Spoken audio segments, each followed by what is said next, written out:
Alright,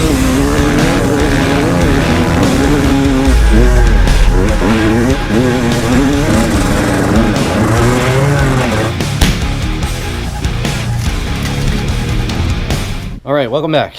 Last video I talked about this bike and a couple other things going on. So in this video we're going to try a couple things real quick to get it going. I've already taken the battery out. So initially when we got it here I was messing around with it and it had a brand new battery in it, but I drained it cranking it over, hence the jumper cables. So I took it to work, charged the battery. We got a couple gallons of fresh gas. So anyways, long story short, my dad took it to the shop and they said, you know, that they clean the carburetors. Well, I kind of have my doubts because the old fuel is still in that gas tank. And I can tell that because it smells like, you know, it's 100 years old. And you know how bad gas may smell, right? So what we're going to do today with the rest of today is we're going to install the battery that I recharged up. We're going to drain the tank into another container, put fresh fuel in it, drain the bowls, fill them back up again, and crank it over and see what we got. So the other day I went ahead and took the seats loose when we were messing with it. So we're going to go ahead and do this here. It's 3 bolts, 3 10mm. We have a computer here on the Intruder. So it turns out that the file that I just recorded corrupted. You know what, whatever, we're gonna keep going. I just took the seats off and the computer off, and now we got these 2 10mm bolts. We're gonna take that off, disconnect the fuel line, drain the tank into this gas can I got over here. So let's I was trying to get you a good angle here. Let's do that. Snap on ratchet wrench. Doesn't have a whole lot of power, but it gets the job done. Love it. Right from the get here, I'm really not liking what I'm seeing about this other shop. Yeah, I've come to the conclusion they did not pull these carbs out. You see all this freaking dust that's on here? You can see when somebody's touched something, when somebody has not. They did not pull any of this out. You can't make this stuff up. You say, you know, I have my doubts. I'm gonna put that in front of that camera just in case I didn't get the right view. You know, I have my doubts with other techs. Sometimes, you know, in this industry, sometimes you have techs that don't know what the hell they're doing, and other times you have techs that want to sell you something that you don't need. And I haven't decided which tech this guy was yet, but I had my doubts this entire time. You know. Alright, that'll do. Big enough at least, maybe. Now, don't do this at home. Fuel is volatile and dangerous and explosive, and yeah, don't explode yourself. So, I didn't want to bore you with the install, so we're back. We're gonna put the seat on. Give me 2 seconds here, plug the computer back in, put the seat back on, and we're gonna try to fire it up.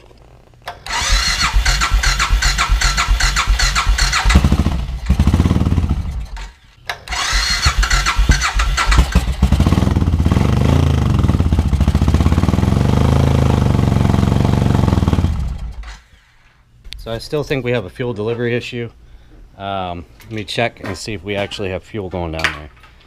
We know we have fire. It sounded like a misfire, but I put my hand on this header. It's warm. I put my hand on this header. Well, this one is actually cold. Okay, so it looks like maybe our front, well, this header is warm though. We'll see. If we can get fuel delivery and we can get a solid fire on one cylinder, we can get a fucking definite of whether we got a misfire or not. Alright, welcome back to the 3rd installment of Get This Bike Running. I have a funny feeling we're going to get it running today, but I noticed something. We got a fuel leak. And I got some line, we're going to replace it. Yeah, it's already got fuel in it.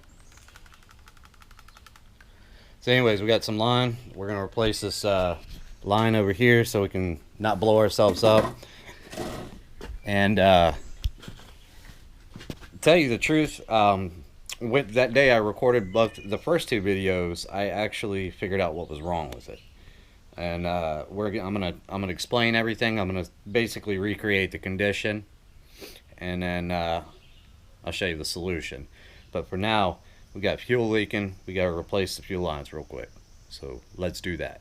So this is the primary and this is the reserve. That's what these two fuel lines are. This is a fuel shutoff, and this is a single fuel line leading up to this bowl right now. Now, for those of you that have a Suzuki Intruder, you might notice something that's missing. The way this system works is it comes 2 lines from the tank down to the shutoff to here. What's missing here? This fuel pump. It would have bolted on right here. This is a low pressure fuel pump. It only puts out about 6 psi, and its primary job is to fill the bowls, because you have a bowl down here and a bowl up here, and the tank is up here. So after it's set, you need something to prime the whole system, and that's this guy's primary job. Well, initially when I took this thing off, okay, there was no fuel flow at all, and only red fuel came out of this line here. Red, dark red, burnt red.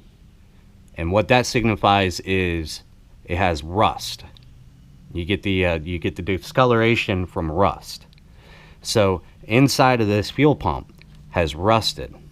So if we can get this thing to prime with enough fuel in the tank, then this thing should run, right? So I'll bring you back real quick. I've got the fuel lines ran to the tank is on, the fuel shutoff is off. I'm bypassing the fuel pump that is here, and I'm hooking it directly to the bowl. Hold on. I'm hooking it directly to the bowl feed right there. Before we do that, let's test and make sure we have fuel so there's no mistaking. So we could go to turn the fuel on. Oh, we got fuel, right? It's that simple. So with any luck, we should have ignition.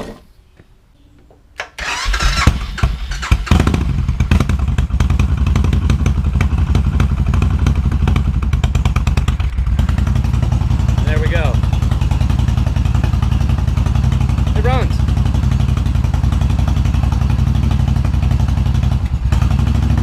A little hiccup there. Cards probably aren't synced. Probably needs plugs, but we don't have a misfire. It's got compression. Imagine that. It's running on its own right now.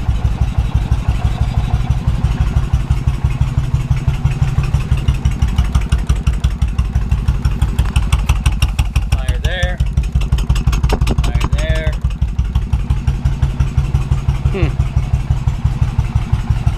Let's let this thing get up to somewhat of an operating temperature, and then see if it'll actually run off choke, and see, you know, how smooth the idle is and how smooth it revs. So let's let it get up to operating temperature, and we'll go from there. All right, so here's an update. I've got both cylinders firing. That's not a misfire. Now what ends up happening is, without that fuel pump, one of the bowls goes dry the more you rev it. But you can tell there's no misfire. It's got compression. So let's do a case study on the pump, and I'll conclude with my final thoughts of this particular shop that tried to take my dad for a ride, or what. So yeah. Here's the problem. I wish I would have been able see, because the other day when I was initially working on this thing, I ran out of battery for the GoPro. I got 5 batteries, burnt them all down. Oh my gosh. And so now I can't sit there and show you guys and prove the gas that came out, so I can't actually prove that. But I know what I saw. It wasn't running before, and it runs now. I mean, there you go. The only thing I did was mess with that. So, which brings me to my next point about the shop that looked at this bike. Do I think they know what they're doing? Yeah. What I think happened was they saw this thing, and they're like, oh hell no. They didn't want to work on it. So what I think happened is they half-assed the diag and pushed it out the door instead of trying to make money on it. You know, if they would have called Dad and said, you know, there's a fueling issue, we've got to replace all the lines, and this fuel pump here, let's go ahead and do that, and it should run, I bet you Dad would have gone for it. He would have bought, you know, whatever services they wanted to do. And You know, so they missed out on money because they probably didn't want to mess with it. That's what I'm thinking. At every shop, you have guys that are at different levels. This could have been handed to a guy that is at a lower level of mechanical skill. Like I've got guys that I've worked at, you know, you got guys that are entry level and that can only do brakes on cars. And then you got guys that are, you know, pulling engines like me. It could have been handed to a tech that was at a lower level and didn't quite understand what he was doing. Or it could have been they were just trying to push it out the door to get to some real money. Either or, we got a bike that runs now. I got a little bit more to figure out with that fueling issue. Like I said, we already replaced the lines. Really, all we have to do is finish the fueling issue, put everything back together, drive it to go get put tires on it, tag it, and ride it down the road. So that'll be in the future. I gotta go ahead and order this fuel pump. It'll take probably 3 to 5 days to get here. Trash can man's here. So it'll probably take 3 to 5 days to get the fuel pump here, and of course there's a delay because I got other series going on with my edits. But we'll continue this series riding it to the shop to put some tires on it. I guess I don't really have a lift big enough to lift a 500-600 pound bike like this, so we'll let the shop to do that. If it was one of these bikes, I can do it. I've done it plenty of times, but I don't have anything to lift this thing up here. Yeah, I hate paying people to do shit. Anyways, fucking trash truck. Anyways, peace.